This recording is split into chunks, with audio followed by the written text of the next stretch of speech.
It all started with Adaeze standing in front of the mirror, staring at the brand new wig that had just appeared on her head, shining, smooth, and silky like something straight from a fashion ad. Her friends were clapping and shouting, "Adaeze, you look like a star." But Adaeze wasn't smiling. Her eyes filled with tears as she whispered, "I didn't buy this wig. I didn't even put it on." The mirror flickered, just like electricity dancing during a harmattan evening, and for a brief moment, her reflection smiled back, only the reflection wasn't wearing the same wig anymore.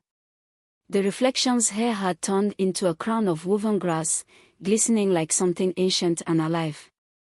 Adaeze gasped and stumbled backward. Outside, the December sun still shone warmly over Nma-Nta town, where Christmas banners hung over the red-dirt roads and radio jingles filled every shop corner.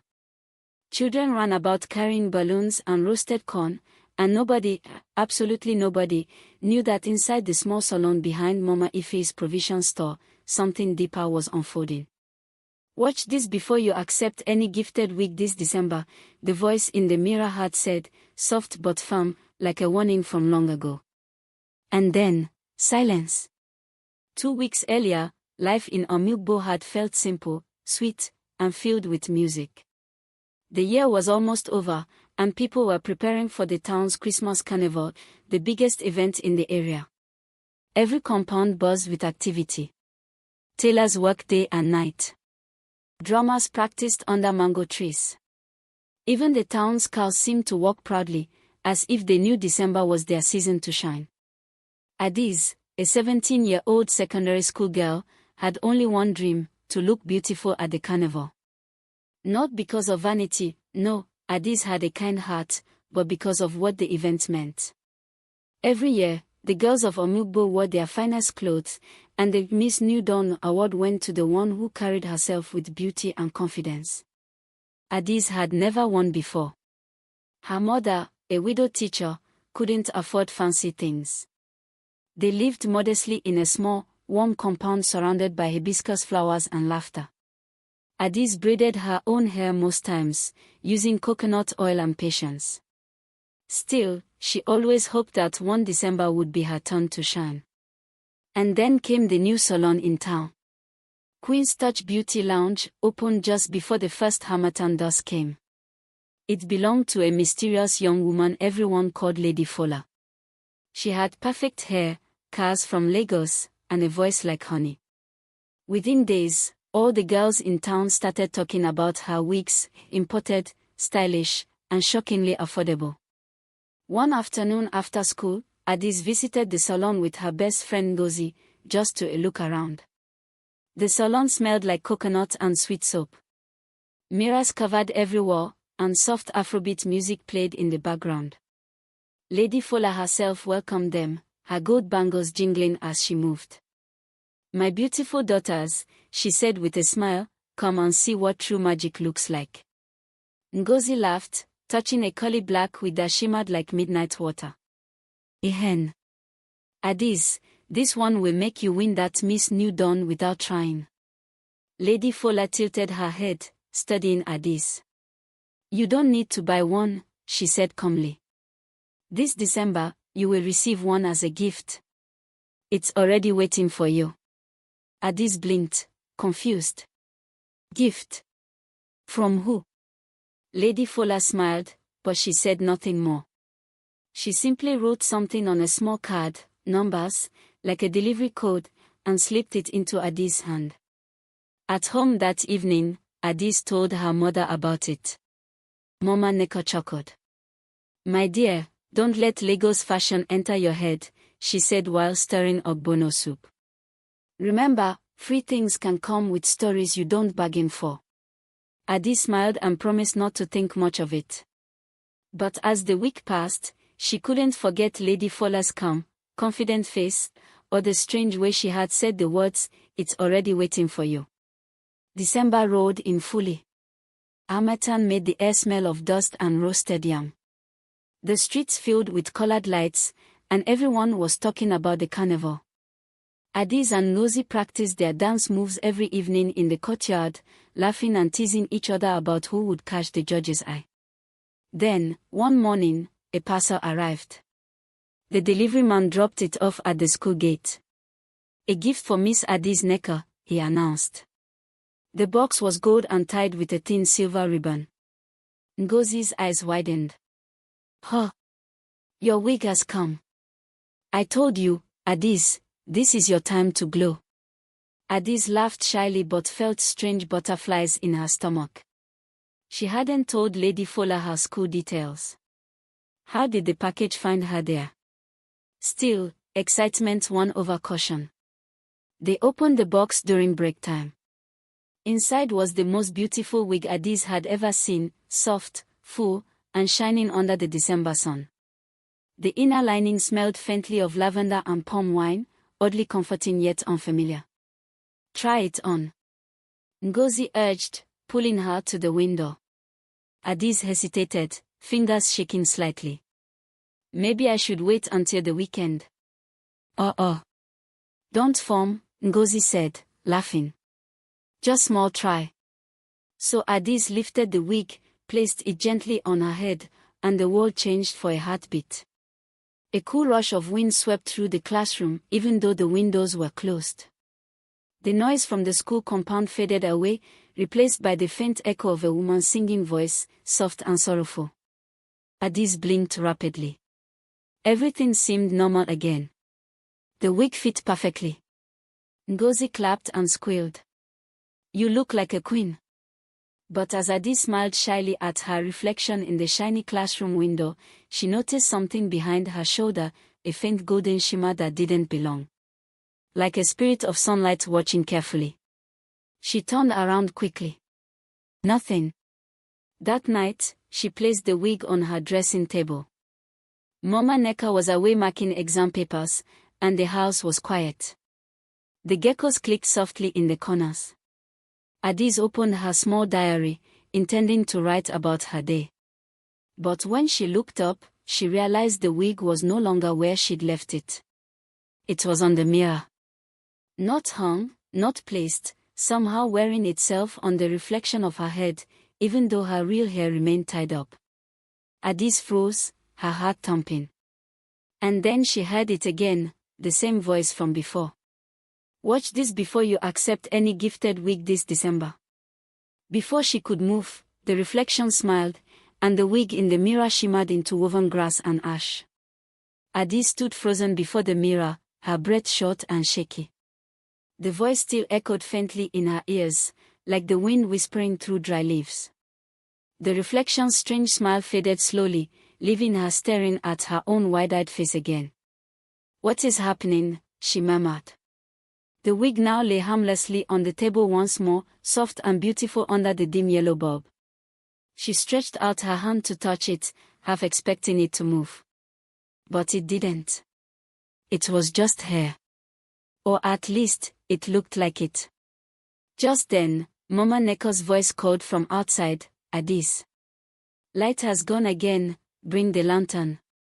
That small, familiar sound grounded her. Adaeze hurried to fetch the lantern, pushing her strange experience aside. Maybe she was just tired, she told herself. Maybe December stress and imagination were mixing together. After all, she'd been daydreaming about the carnival for weeks. Still, when she went to bed, she placed the wig inside an old shoebox and locked it in her drawer. Let's rest, she whispered. Tomorrow will explain itself. The next morning brought noise and sunshine. The neighbors were blasting high-life music, and church members were already decorating the street arch with red and green paper. Adaeze felt lighter. Maybe everything really had been a dream. When she reached school, her friends were already gathered near the mango trees, gossiping excitedly. Adaeze! Ngozi shouted. You've gone viral. What? Adaeze blinked. Ngozi held up a phone. A video was trending on their school's WhatsApp group, Adaeze's reflection in the classroom window from yesterday, smiling differently from her real self. The video caption read, "Look closely. Whose smile is this?" Gasps and laughter filled the air. People edit anything these days, one boy said. But as Adaeze watched it, her stomach tightened. The reflection's eyes, those were not hers. They carried something old, wise, and sad. She forced a smile. "It's nothing," she said softly. "Just a trick of lighting." But later, sitting in class, she couldn't stop thinking about it. After school, Adaeze decided to return to the salon. "Lady Fola owes me some explanation," she told Ngozi. The salon looked the same, mirrors shining, air smelling of coconut and lavender. Only this time, it was almost empty. Lady Fola was brushing a mannequin wig, humming a slow Yoruba folk tune that Adaeze didn't recognize. "Oh, my December queen," Lady Fola greeted. "Your beauty is growing faster than the Harmattan wind." Adaeze took a slow breath. "I didn't come for jokes, Ma. That wig you promised, I wore it, but something strange happened." Lady Fola kept brushing. "Strange? Like what?" There was a voice. "And the reflection, it didn't look like me." Lady Fola stopped humming but didn't turn. "Tell me, Adaeze, when you heard that voice, were you afraid or calm?" Adaeze frowned. "I don't know. I was both." Lady Fola nodded, eyes still on the mirror. "Then you are still safe. The one who calls you does not harm, but she does warn." "What do you mean?" At last, Lady Fola turned. Her face looked softer now, less mysterious, almost tired. "Adaeze, every year before Christmas, young women wish to glow brighter than their own patience allows. They chase beauty without peace, show without soul. Centuries ago, in the forest beyond this town, there was a woman who gave her hair to anyone who needed courage. But when people became greedy, she hid her gift inside objects, wigs, mirrors, combs, only appearing to those who must learn balance." Adaeze's eyes widened. "Balance?" "Yes," Lady Fola said gently. "Beauty is not free, my dear. It carries the weight of intention. The wig you received belongs to that spirit, the old keeper of self-worth. She is watching how you carry the gift." Adaeze stepped back, uneasy. "So, she is real?" "As real as Harmattan dust that touches every window," Lady Fola replied. "Don't fear her. Just listen when she speaks. Her gifts test your heart, not your face." That night, Adaeze told her mother everything. Nma-Nta listened quietly, her face unreadable. When Adaeze finished, her mother sighed and opened the small calabash she always kept near the bookshelf, a family heirloom from her late grandmother. Inside was a single woven grass bracelet. "Your grandmother once spoke of the same spirit," Nma-Nta said softly. "They called her Nma-Nta, the giver of reflection. She appears to girls who are about to lose themselves in chasing beauty or praise. When she comes, it means someone is standing at a crossroad." Adaeze swallowed hard. "Me?" Her mother nodded slowly. "Maybe not for vanity, but for something deeper, doubt, longing, pressure. We don't know yet. But you must not fear her. Watch what happens. Listen." That night, Adaeze couldn't sleep. The Harmattan wind whistled softly through the small cracks in the window. And then, just before dawn, a sound, soft, almost lyrical, woke her up. She sat up quickly. The wig box was glowing faintly. When she opened it, strands of the wig had turned golden again, forming slow, gentle movements as if a breeze were trapped inside. From within, a calm voice spoke, not from the air but from somewhere inside her thoughts. "True beauty is only safe in thankful hearts. Tell me, Adaeze, what is it you really seek this December?" Adaeze's lips trembled. I just want to feel seen," she whispered. The golden glow dimmed, leaving a soft scent behind, something like palm oil and rain-soaked earth. By morning, the glow was gone, but Adaeze's spirit felt lighter. She braided her natural hair and tied a scarf, carrying the wig carefully in a bag. She had made a decision to still attend the carnival, but not because of beauty or crowns. Her mother smiled knowingly when she saw her. "Good," she said. "When you walk with gratitude, spirits walk beside you in peace." Later that day, news spread that several other girls who received surprise gift wigs from Lady Fuller's store had strange experiences too. Some found their wigs changing colors, others said they heard music when none was playing. But instead of panic, the town became curious. Even the elders gathered one evening, telling stories under the moonlight about Nma-Nta, the spirit who gifted lessons through mirrors and wigs. As they spoke, Adaeze listened quietly from the edge, her bag resting beside her. She wanted to ask the spirit what lessons she still needed to learn. But before she could think further, Ngozi ran up to her, panting. "Adaeze, there's a problem. The judges for Miss New Dawn, they've added your name to the list for tomorrow, even though you didn't register." "What?" Adaeze gasped. "But That's not all," Ngozi added nervously. "Lady Fuller herself is one of the judges." The air grew still. The drums from the carnival ground echoed faintly in the distance. Adaeze's hands gripped her bag tightly, feeling the soft weight of the gifted wig inside. The voice's warning returned faintly in her mind: "Watch this before you accept any gifted wig this December." And for the first time, Adaeze understood, the real test hadn't even started yet. Morning broke with excitement across Omugbo. The streets were alive with color, drums beating, women frying puff-puff by the roadside, and children running after paper balloons. The smell of roasted meat and palm wine floated in the dry Harmattan air. Every year, the entire town stopped for one day just to celebrate beauty, joy, and new beginnings. And now, for reasons Adaeze did not understand, her name had joined the contestants for Miss New Dawn. "Maybe it's fate," Ngozi said as they got dressed. "Lady Fuller probably saw something in you." Adaeze tied her scarf gently, her heart quiet but firm. "Then let this fate speak truth," she whispered.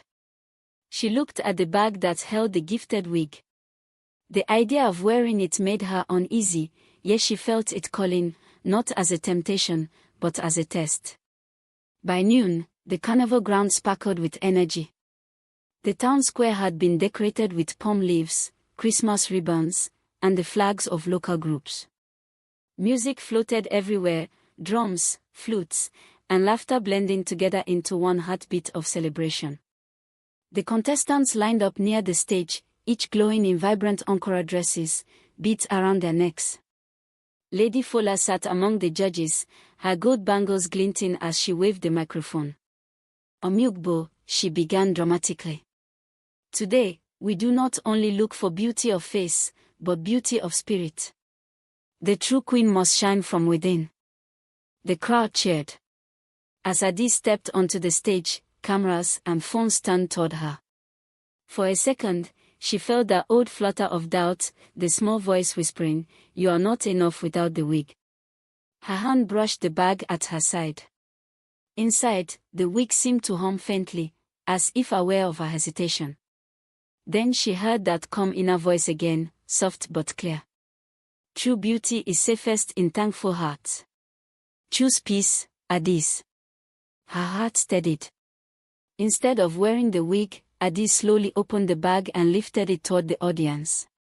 The sun caught its threads, making it shimmer gold for all to see. Murmurs rippled through the crowd, the same wig that had become the talk of the town. Then Adaeze smiled and said courageously into the mic, "This wig was gifted to me. It made me think beauty was something to wear. But I've learned that true beauty is something to protect inside. So, today, I choose to wear my gratitude, not the wig." The crowd went silent. Even Lady Fuller paused, her expression unreadable. Then, slowly, she began to clap. The rest of the crowd joined in a thunderous, heartfelt applause that shook the air. Children jumped, women ululated, and the drummers began to play a tune that sounded like both celebration and relief. Adaeze felt light. The December sun warmed her face, and she knew, somehow, that the spirit of Nma-Nta was smiling too. After the announcement segment, Lady Fowler called Adaeze aside under a tall Udala tree behind the stage. "You did well," she said softly, her usual grand tone gone. "You listened. Then, you knew all along?" Adaeze asked. Lady Fowler nodded. "The wigs were lessons. I only helped the spirit deliver her message." Each girl who received one was meant to face her own reflection and ask, "Who am I when the world stops watching?" She touched Adaeze's shoulder gently. "Yours was the last one. Nma-Nta's gift will now rest until another heart needs reminding." As they spoke, a soft, dry breeze moved through the Udala branches, and for an instant, Adaeze thought she saw a faint figure of a smiling woman woven from light and grass, watching, then fading into the air. That evening, the carnival ended with laughter and song.